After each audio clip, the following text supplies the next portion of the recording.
Muito bem-vindos à nossa live, que tem como propósito revisar o conteúdo apresentado na videoaula desta semana, em que abordamos o sujeito da oração. E para a gente começar então essa correção, nós vamos iniciar lá pela atividade da seção Organize Suas Ideias, que se encontra lá na página 59 do seu livro didático. Então, lá no enunciado da atividade desta página 59, nós vamos encontrar o seguinte fragmento. Os fragmentos abaixo exemplificam os tipos de sujeito. Analise os textos e, com suas palavras, conceitue cada uma das classificações. Sujeito simples. Nós temos, então, um fragmento do livro do Steven Johnson, em que se lê: sobre o que você está pensando agora?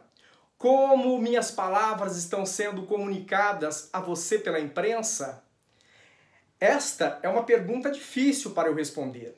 Se, porém, eu tivesse apresentado esta pergunta sentado em uma mesa à sua frente, eu já teria uma resposta ou, pelo menos, uma suposição, mesmo que você ficasse calado o tempo todo. Então, com suas palavras, você deveria conceituar o sujeito simples. É claro que a resposta de cada um será escrita de uma maneira diferente, até porque cada um tem um estilo próprio para escrever. Mas a ideia que você deveria sinalizar nessa classificação como sujeito, deveria dizer que esse termo sujeito apresenta apenas um núcleo. Já depois, no próximo enunciado do sujeito composto, nós temos um outro fragmento deste mesmo autor. Vamos ler então? E ele diz assim: suas expressões faciais, os movimentos dos olhos, a linguagem corporal estariam enviando constante fluxo de informação sobre seu estado interno. Então, nessa perspectiva do sujeito composto, você deveria registrar o sujeito composto como o termo do sujeito que apresenta dois núcleos ou mais. Então, nós vamos chamar de sujeito composto justamente esse sujeito que apresenta dois núcleos. Já em relação ao sujeito desinencial, nós lemos o seguinte excerto: dei nome de primeiro cantos às poesias que agora publico, porque espero que não serão as últimas. Temos aí o depoimento do nosso grande poeta da primeira geração do romantismo, autor aí da canção do Exílio, que certamente aí vai justificar o nome dado à obra que ele escreveu lá no romantismo, na primeira geração, Primeiros Cantos. Então você deveria conceituar que o sujeito desinencial é aquele que não está explícito, ele não está claro na oração, que pode ser determinado somente pela flexão verbal. E por fim, nós temos lá dois textos que apresentam exemplos do sujeito indeterminado, em que nós podemos ler o primeiro com 007, só se vive duas vezes. E o segundo texto, a gente tem lá o seguinte fragmento: me falaram de você. Assim, você deveria conceituar esse sujeito indeterminado também e dizer que vai ocorrer o sujeito, digamos que indeterminado, quando a gente não consegue determinar, em dois casos. Nós bem sabemos que o primeiro caso é quando nós temos verbos transitivos indiretos ou verbos intransitivos acompanhado de uma partícula que nós vamos dar o nome de índice de indeterminação do sujeito. E é claro que o outro caso em que nós vamos ter sujeito indeterminado também é quando o verbo se encontra na terceira pessoa do plural e nós não conseguimos identificar qual é o sujeito dessa oração. Então a gente pode revisar aí nessa aula o sujeito simples, aquele que apresenta apenas um núcleo, o sujeito composto, que apresenta dois núcleos ou mais, o sujeito indeterminado, que é aquele que nós não conseguimos o quê? Determinar por meio do verbo, uma vez que não há referente. E o último caso é o sujeito desinencial, em que nós vamos encontrá-lo quando certamente nós conseguimos reconhecê-lo pela desinência verbal. Tudo bem, então? Bem tranquila essa questão, porque não tínhamos aí... você só deveria, de fato, classificar, ou seja, atribuir um conceito para esses tipos de sujeito. Vamos então lá para a página 60 agora, então. Muito bem, então, vamos corrigir as atividades que se encontram agora lá na seção Hora de Estudo, a partir da página 60. Então, como teremos mais de uma revisão sobre essa temática, em que nós teremos outros momentos para analisarmos todas essas questões que constam nessa seção, eu vou começar a correção a partir da questão 8, justamente porque todas elas têm uma estreita relação com o que a gente estudou nessa última videoaula. E as outras serão corrigidas posteriormente, tá? Na próxima semana nós corrigiremos as outras questões. Então nós vamos começar pela questão de número 8, lá da UFBA, Universidade Federal da Bahia, da seção Hora de Estudo. Então, depois de lermos os fragmentos do romance Banguê, de José Lins do Rego, que foi publicado em 1934, esse escritor é da geração de 30, aí, que a gente estuda na literatura, diz o seguinte, o fragmento, o enunciado: há um período composto com apenas 2 orações. Em 1, o velho Zé Paulino nunca vendeu uma gota de leite do seu cercado. Então, neste período, nós temos apenas uma oração, que no caso está construída ao redor do verbo vender. Por isso, nós não podemos considerar essa alternativa como correta. É claro que nós podemos marcar mais de uma, porque como é uma questão de somatória, pode ser 60 ou qualquer outra questão. Já na 2, nós temos o seguinte fragmento. Antigamente, olhava um por um para descobrir bicheira, úberes indumecidos. Então, nessa alternativa, nós temos aí 2 orações. A primeira oração se dá pela presença do verbo olhava. E a segunda, identificamos o verbo descobrir. Assim, então, nós podemos considerar essa alternativa correta, uma vez que nós temos o quê? 2 orações. Lembrando que cada verbo ou locução verbal presente no período vai caracterizar uma oração. Logo, se nós temos 2 verbos nessa alternativa, nós também temos o quê? 2 orações. Lá de número 4, nós temos o seguinte fragmento. Por debaixo delas, a madrugada não tinha ido embora. Aqui temos uma locução verbal. E conforme já falamos anteriormente, cada locução verbal caracteriza também uma oração. Assim, temos apenas uma oração neste período e, por isso, nós não podemos considerar essa alternativa como sendo correta. Vamos lá para 8, e a 8 a gente consegue ler o seguinte enunciado. Fazia ainda frio, escuro, sobre as suas copas arredondadas. Veja que na alternativa 8, igualmente na alternativa anterior, também temos apenas uma oração, pois visualizamos neste período apenas a presença do quê? De um verbo, que no caso é o fazia, que vem do verbo fazer. Então nós não vamos considerar como corretas. Na alternativa 16, os meninos de garrafa de leite penduradas marchavam na frente, de pés no chão, magros e amarelos, como todos os meninos do Santa Rosa. Veja que neste período a gente vai identificar uma oração também, porque nós temos apenas um verbo. O verbo aí no caso é o marchar, a forma verbal é marcharam. Então nós podemos considerar que essa alternativa também não está correta. Tudo bem? 32. A garrafa de leite do engenho fazia o milagre da multiplicação. Daria para o dia inteiro, para calar todos os choros de fome. Essa também é uma alternativa que não consideramos como correta. Por que não? Porque conforme vocês já identificaram nessas passagens anteriores, que nós acabamos de ler, não foi possível a gente identificar aí 2 orações, mas sim 3 orações, caracterizadas não é pelas formas verbais faria do verbo fazer, daria do verbo dar e o verbo calar. Então, nós não consideramos essa como correta.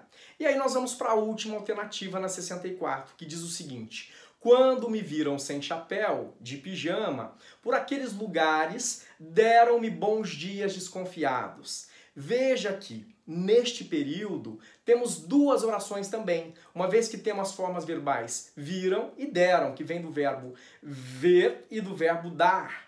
Assim, nós podemos afirmar que somente as alternativas 2 e 64 são as corretas. Logo, a soma daria 66. Uma questão muito tranquila que bastava a gente ver quantas orações eu tenho no período, contar quantas orações, e que se eu tivesse duas, eu marcaria como correta. E se eu tivesse uma ou mais de duas, elas não estariam corretas. Então, vimos aí essa questão. Vamos para a correção da questão de número 9, cujo enunciado é o seguinte: assinale a alternativa correta sobre a frase. A postura de muitos pais é questionada depois que os filhos mostram como erraram ao longo dos anos. Letra A.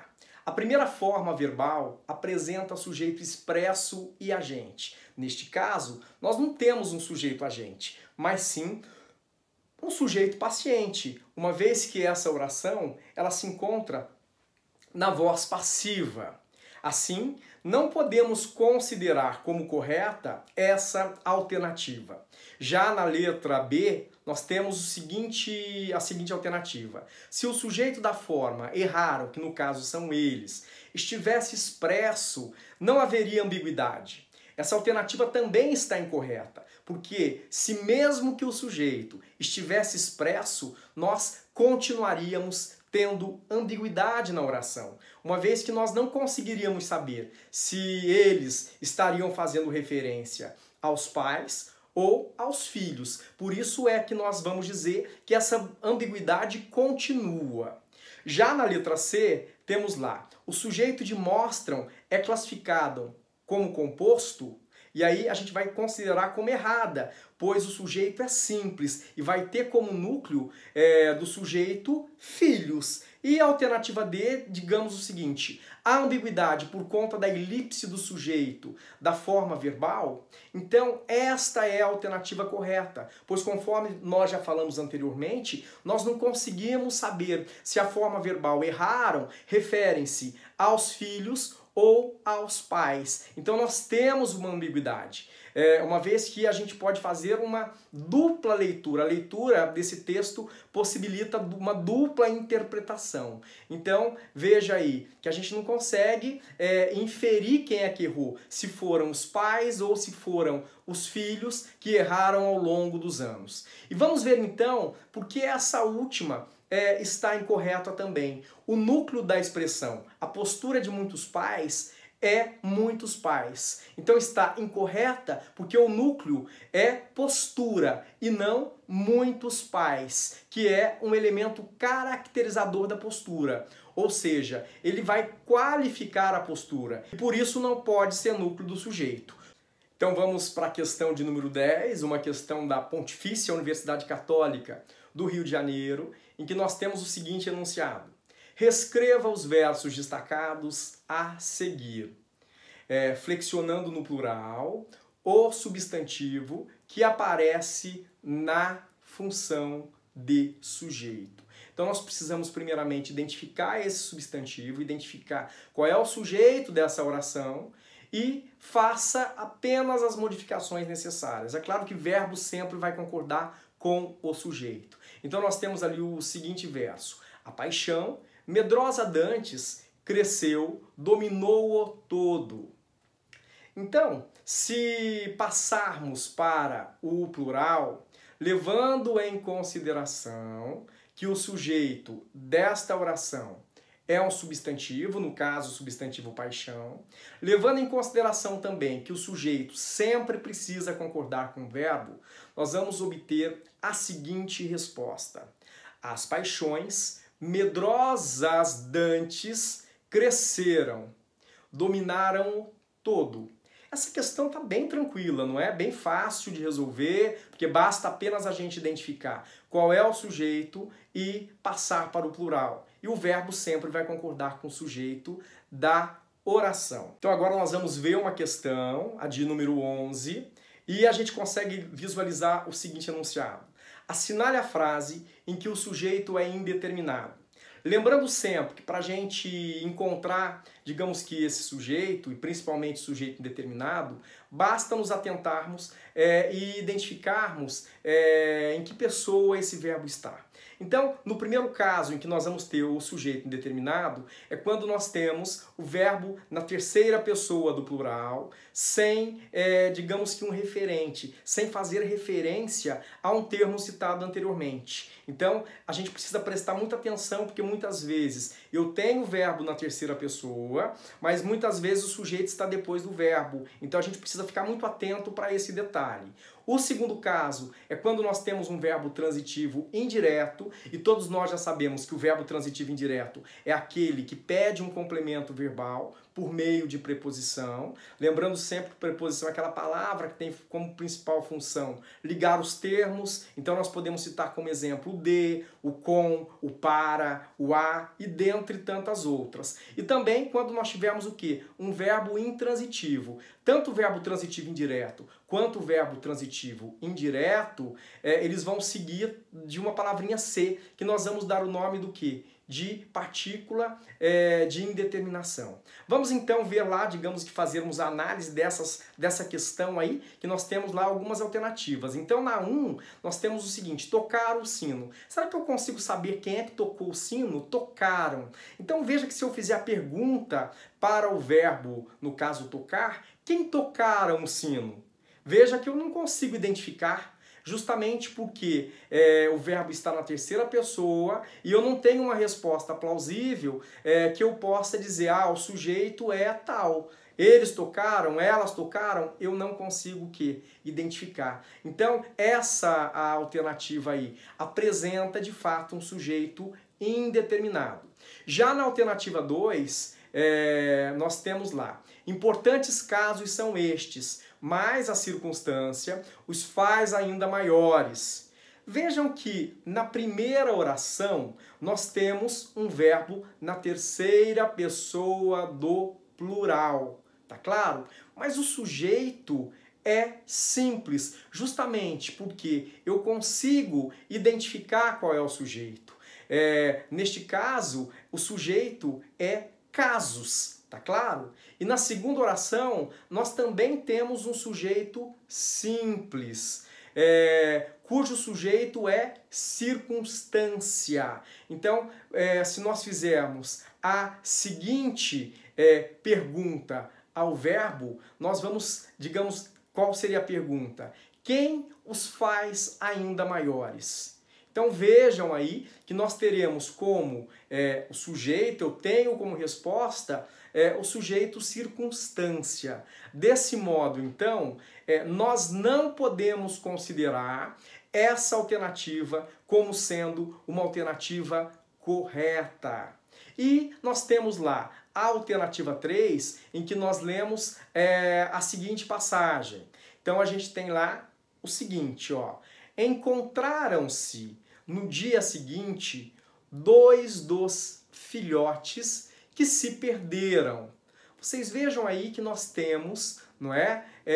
Um verbo, no caso, que está na terceira pessoa do plural, mas se nós, na verdade, fizermos uma pergunta ao verbo, quem encontraram-se, vocês vão visualizar que eu consigo obter uma resposta, eu consigo identificar qual é o sujeito dessa oração. Então, o sujeito da oração seria 2 dos filhotes que se perderam. E o núcleo desse sujeito é filhotes. E por isso é que nós vamos dizer que temos um sujeito simples. Tudo bem? É bem tranquilo isso tudo, não é? Veja bem, então, que na alternativa 4, nós vamos ter lá a seguinte passagem. Há suspeitas de que alguns hackers haviam espionado o país. Vocês viram aí que nessa oração, nessa passagem, nesse período, nós temos, no caso, 2 orações. Logo, nós temos um período composto, porque todo período formado por 2 ou mais orações, nós vamos dizer que eu tenho um período composto. Então, veja que na primeira oração, o verbo haver, ele está no sentido de existência. E lembram-se de que quando nós temos verbos que estão, verbo haver, no sentido de existência, ele vai ser um verbo impessoal e logo nós não teremos sujeito na oração. Nós diremos que nós teremos um sujeito inexistente ou uma oração sem sujeito. Então, na primeira oração, nós temos uma oração sem sujeito. Já na segunda, não. Por quê? Vejam aí que nós temos o verbo haver, mas esse verbo haver aí, ele não está sendo empregado no sentido de existência. Vejam lá, se a gente substituir esse verbo haver pelo verbo existir, a gente não vai ter, digamos que, uma ideia coerente, ou seja, não teremos um sentido que esteja correto. Nesse caso, o verbo haver ele está no sentido do verbo ter. Veja só, eu poderia muito bem substituir esse verbo haver pelo verbo ter, e eu não teria nenhum prejuízo de sentido. Então, neste caso, a oração ficaria da seguinte maneira. Olha lá. Há suspeitas de que alguns hackers tinham espionado o país. Vocês viram que se eu colocar o verbo ter no lugar do verbo haver, eu tenho, digamos que, uma frase que está coerente, não perdeu o seu significado.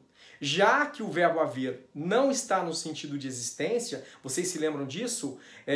Nem de acontecimento, nesse caso nós vamos ter o quê? Uma oração com sujeito simples, cujo núcleo é hackers. Então, prestem muita atenção. Verbo haver no sentido de existência de acontecimento, eu tenho oração sem sujeito. Entretanto, se o verbo haver não estiver no sentido de existência de acontecimento, ele certamente não, nós vamos ter sujeito na oração. Então nós vamos ver aí que a alternativa correta, apenas a alternativa de número 1, é a alternativa que nós podemos considerar como correta. Questão de número 12. Então nós temos lá, leia o fragmento da canção, gravada por Maria Bethânia, identifique o sujeito de cada uma. Então nós temos ali o seguinte fragmento. Negue seu amor, o seu carinho. Diga que você já me esqueceu. Pise, machucando com jeitinho, este coração que ainda é seu. Veja bem então, temos aí 3 formas verbais. Temos o negue, temos o diga e temos o esqueceu. Então, na primeira forma verbal, nós temos a forma negue, que está no imperativo. Você se lembra como é que a gente consegue identificar a que pessoa se refere o verbo que está no imperativo quando não há um referente anterior, quando eu tenho apenas o quê? A forma verbal, nesse caso negue? Vamos relembrar isso então? Vamos ver como é que nós formamos o imperativo na língua portuguesa?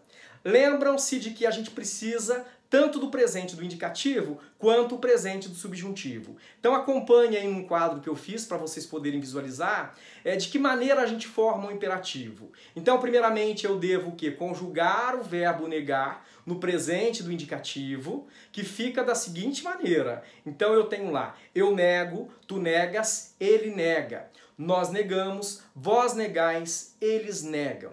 Depois que nós conjugarmos isso, nós precisamos o quê? Conjugar esse mesmo verbo no presente do subjuntivo. Aquele modo que a gente usa para indicar dúvidas, desejos, incertezas ou até mesmo possibilidades. Então vamos ver como é que fica quando nós conjugamos esse verbo no subjuntivo. Lembrando sempre que, para facilitar a nossa vida, eu posso colocar a palavra que ou talvez na frente do verbo, justamente porque indica uma dúvida. Então, indica uma possibilidade. Dessa forma, a conjugação desse verbo no subjuntivo fica da seguinte maneira: que eu negue, que tu negues, que ele negue, que nós neguemos, que vós negueis, que eles neguem.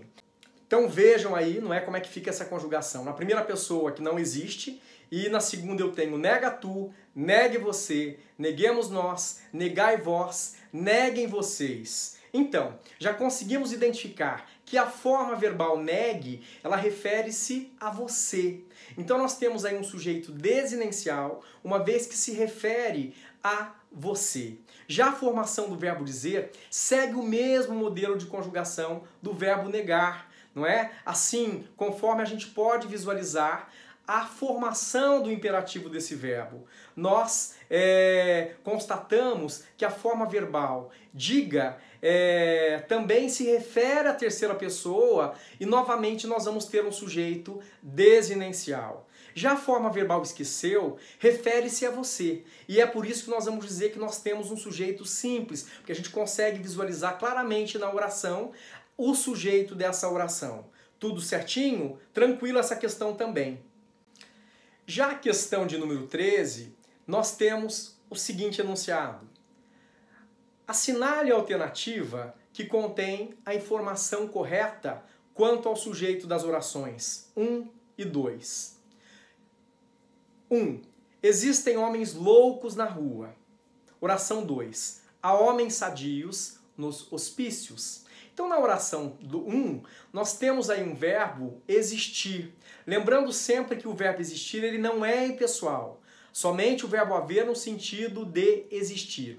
Então, se nós fizermos a pergunta ao verbo, o que existem, nós vamos ter como resposta homens loucos. Agora, já na questão de número 2, há homens sadios nos hospícios, nós vamos verificar que o verbo haver, no sentido de existência, ele vai ser um verbo impessoal. E nesse caso a gente tem o quê? Uma oração sem sujeito. Então, neste caso aí, a única alternativa que aponta como a correta dessa análise aí é a de letra D. Porque nós temos na primeira oração um sujeito simples, homens loucos, porque esse sujeito apresenta um núcleo, e na oração 2 nós temos uma oração sem sujeito, já que o verbo haver está no sentido do quê? De existência. Portanto, uma oração sem sujeito e uma oração com sujeito simples na alternativa 1. Questão então de número 14. Lá da UFAL, da Universidade Federal de Alagoas, nós vamos ter o seguinte enunciado. Em qual período o verbo haver pode ser substituído pelo verbo fazer? Essa questão é bem tranquila, porque basta a gente substituir o verbo haver pelo verbo fazer. E se na verdade mantiver o sentido da oração e tiver uma coerência, vai ser a alternativa correta. Vamos ver a letra A, nós temos lá. Há esperanças de aparecerem grandes novidades. Vejam que se eu substituir o verbo haver por fazer, a oração não terá sentido. Por quê? Faz esperanças de aparecerem grandes novidades, logo, a correta não pode ser essa. Já a letra B nós vamos ter lá, havia árvores no jardim. Também eu não posso substituir o verbo haver por fazer. Já a letra C nós temos, houve tempo em que tudo era muito diferente. Se nós substituirmos aí os verbos, ficará fez tempos em que tudo era diferente. Também parece que fica meio estranho, não é? E não é possível essa substituição. E aí a letra D nós vamos ter, daqui a pouco haverá outra aula. Daqui a pouco fará outra aula. Também a oração ela não fica muito coerente, ela na verdade não fica legal não. Já na letra E nós vamos ter lá, a aula já acabou há mais de 30 minutos. Se nós substituirmos aí pelo verbo fazer, nós teremos o seguinte enunciado. A aula já acabou faz mais de 30 minutos. Portanto, essa é a alternativa que nós devemos marcar como correta. Questão de número 15. Na questão de número 15, nós lemos o seguinte enunciado. Pobre não, bata na boca, diga rico, bem rico. Sobre o sujeito das duas orações, nós podemos afirmar que temos. Veja que para resolver essa questão, nós precisamos fazer novamente a conjugação dos verbos bater e dizer, como já fizemos lá na questão de número 12. E você já sabe que o verbo dizer se refere à terceira pessoa. Não é isso? Então, conforme nós já visualizamos lá na música da Maria Bethânia. Então, vamos analisar as alternativas para vermos se há necessidade de fato da gente conjugar o verbo bater. Veja que tanto o verbo bater quanto o verbo dizer, eles são verbos regulares de segunda conjugação. Então, da mesma forma como a gente conjuga o verbo dizer, a gente vai conjugar o verbo bater. e o imperativo se forma da mesma maneira. Então, veja que a partir da conjugação do verbo dizer, vamos voltar lá àquele quadro que nós vimos lá na questão 12, eu posso conjugar o verbo bater. Então, se a gente analisar aqui as alternativas, nós temos lá a letra A, sujeito indeterminado. E aí a gente vai pensar no seguinte, lembrando que nós teremos sujeito indeterminado em dois casos, verbo da terceira pessoa sem nenhum referente e verbo transitivo indireto e verbos intransitivos acompanhados de índice de indeterminação do sujeito, que é aquele Czinho. Então a gente pode dizer que essa não pode ser o que? A letra correta. Já a letra B nós temos lá, sujeito desinencial você. Nós já sabemos que o verbo dizer faz de fato referência à terceira pessoa do singular. Assim como o verbo bater, que tem também o que? Apresenta a mesma conjugação do verbo dizer. Então nós podemos marcar essa alternativa como alternativa correta, já que nas demais questões lá da letra C, nós temos sujeito desinencial tu sabes, que não pode ser essa, porque a gente já sabe que a forma verbal faz referência ao quê? A você. E por último também a alternativa apresenta o sujeito desinencial ele. E a gente também pode dizer que está incorreta, porque a gente já sabe que faz referência a você. Então a única alternativa que a gente pode considerar como correta é a alternativa de letra B de bola. Então 16. Temos então o seguinte enunciado aí. Sabendo que a vírgula não pode separar o sujeito de seu predicado, avalie os períodos. Então, em 1 nós temos você e sua família, vírgula, merecem o melhor. Vocês viram aí que nós temos o sujeito você e sua família, porque se eu fizer a pergunta, não é? Quem merecem o melhor? E eu terei como resposta você e sua família. Então vejam que nós temos uma vírgula separando o sujeito e o predicado. Se sujeito é você e sua família, o predicado é o que sobra. Então essa questão está o quê? Ela não está correta, há uma incorreção aí.